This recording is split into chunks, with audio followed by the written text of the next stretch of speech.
بات کو اگر احادیث کی روشنی میں کہ بغیر دلیل کے آپ کہہ دیں کہ بھائی یہ کیسی بات ہوئی، شہید ہوئے امام حسین اور آپ کہتے ہیں کہ یہ حضور کی شہادت، شہید ہونے والے علی کے لال اور شہادت کہیں آپ نبی کی، اس بات کو بھی آپ الحمد انشاءاللہ میں آسان الفاظ میں سمجھانے کی کوشش کروں گا۔ پریزنٹیشن آف مائنڈ، حضور قلبی، دل و دماغ کو حاضر رکھتے ہوئے آپ سماعت کریں کہ شہادت ایک اللہ تبارک و تعالیٰ کی نعمت ہے، شہادت اللہ تبارک و تعالیٰ کا فضل ہے، ایک کمال ہے،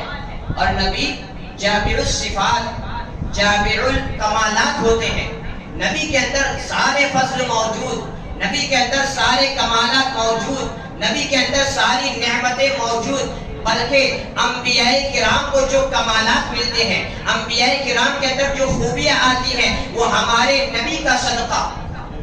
وَكُلُّ آئِنْ أَتَى الرُّسُلُ الْكِرَامُ بِهَا فَإِنَّمَا اتصلت من نوره بِهِ۔ انبیاء کرام کے ذات سجودہ صفات میں جتنے بھی کمالات منتشر ہیں، بکھرے ہوئے ہیں، وہ نور مصطفیٰ کا فیضان ہے،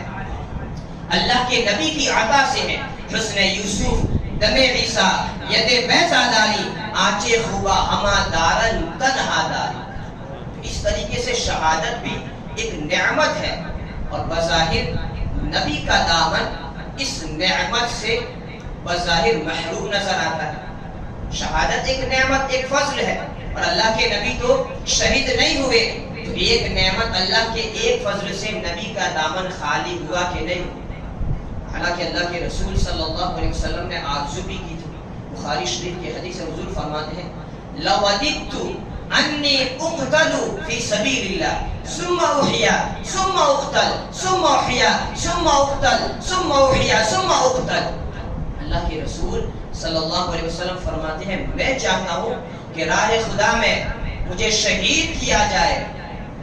پھر زندہ کیا جائے، پھر شہید کیا جائے، پھر زندہ کیا جائے، پھر شہید کیا جائے، پھر زندہ کیا جائے۔ اللہ کے رسول صلی اللہ علیہ وسلم فرماتے ہیں کہ راہ خدا ہے، کیونکہ شہادت، وقت شہادت، شہید کو جو مزہ ملتا ہے وہ خدا کی جنت میں بھی نہیں۔ یہ شہید جو شہداء ہے وہ جنت میں جائیں گے، خدا کی بارگاہ میں عرض کریں گے جب جنت کی ساری نعمتیں ان کے لیے ہوگی تو باری تعالیٰ سے عرض کریں گے باری تعالیٰ تیری جنت کی یہ ساری نعمتیں تو ہے، لیکن تیری جنت میں ایک نعمت نہیں ہے۔ وہ کون سی نعمت؟ کہ وقت شہادت تیری راہ میں جام شہادت نوش فرمانے میں جو مزہ تھا وہ مزہ جنت میں بھی نہیں ہے۔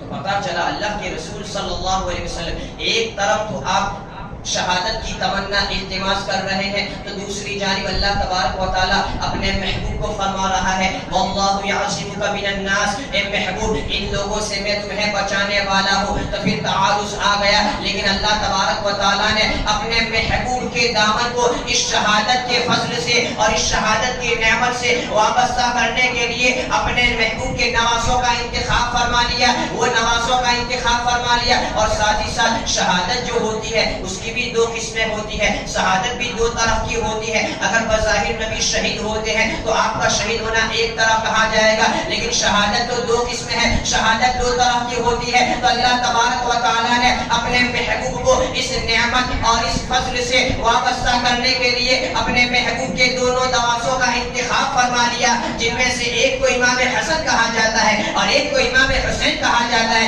اس لیے کہ یہ دونوں شہزادے جو ہیں وہ جس طریقے سے مظہر جمال مصطفیٰ ہے، اس طریقے سے مظہر کمال مصطفیٰ ہے۔ اللہ تبارک و تعالیٰ نے جس طریقے سے نبی کے جمال کو ان دونوں شہزادوں کے اندر موجود رکھا تھا، ان دونوں شہزادوں کو جمال مصطفیٰ سے مالا مال فرمایا تھا، اسی طریقے سے اللہ تبارک و تعالیٰ نے ان دونوں شہزادوں میں مصطفیٰ کا کمال بھی رکھا تھا۔ اسی لیے تو امام اہل سنت کہتے ہیں، حدیث کی ترجمانی کرتے ہوئے اشعار میں کیا ہی خوب فرماتے ہیں، سرکار امام اہل سنت فرماتے ہیں معدوم نہ تھا سایہ، معدوم نہ تھا سایہ شاہ کونین، معدوم نہ تھا سایہ شاہ ثقلین، اس نور کی جلوہ گاہ تھی ذات حسین۔ کہتے مصطفیٰ کا سایہ نہیں تھا، مصطفیٰ کا سایہ نہیں تھا، مصطفیٰ کے سائے کو دیکھنا ہو تو حسن کو دیکھ لو، حسین کو دیکھ لو۔ امام اہل سنت فرماتے ہیں معدوم نہ تھا سایہ شاہ ثقلین، اس نور کی جلوگاتی ذات حسین، تشبیہ نے اس سائے کے دو حصے کیے، تشبیہ نے اس سائے کے دو حصے کیے، آدھے سے حسن بنے آدھے سے حسین، آدھے سے حسن بنے آدھے سے حسین۔ در حقیقت جس طریقے سے جمال مصطفیٰ اللہ تبارک و تعالیٰ نے ان دونوں شہزادوں میں بکھیرا تھا، اسی طریقے سے کمال مصطفیٰ بھی ان دونوں شہزادوں کو عطا فرمایا تھا، اور ان دونوں شہزادوں کی شہادت کو اللہ تبارک و تعالیٰ نے رحمت للعالمین کی شہادت قرار دیا۔ اور وہ کیسے؟ جیسا کہ شہادت ایک ہے شہادت سری اور ایک ہے شہادت جہری، ایک ہے شہادت جلی، شہادت خفی۔ آسان انداز میں بیان کریں تو اعلانیہ شہادت اور مخفی پوشیدہ شہادت۔ سری خفی کس کو کہتے ہیں؟ پوشیدہ، کہ جس میں جو قاتل ہے اس کا پتہ نہ چلے، قتل کرنے والے اس کی حیت نوعیت خاص طریقے سے نہ تو پتہ چلے اور نہ ہی اس واقعے کا ایسا انتظام کیا جائے، اس کو کہتے ہیں شہادت سری، شہادت خفی۔ اور شہادت جہری جلی، کہ جس کی شہادت ایسی علی الاعلان ایسی مشہور ہو کہ قاتل کا بھی پتہ ہو، وقت کا بھی پتہ ہو، اور جب بیان کیا جائے تو علی الاعلان بیان کیا جائے۔ تو ہم نے دیکھا کہ اللہ کے رسول صلی اللہ علیہ وسلم آپ کی حیات طیبہ میں شہادت سری کا بھی ظہور ہوا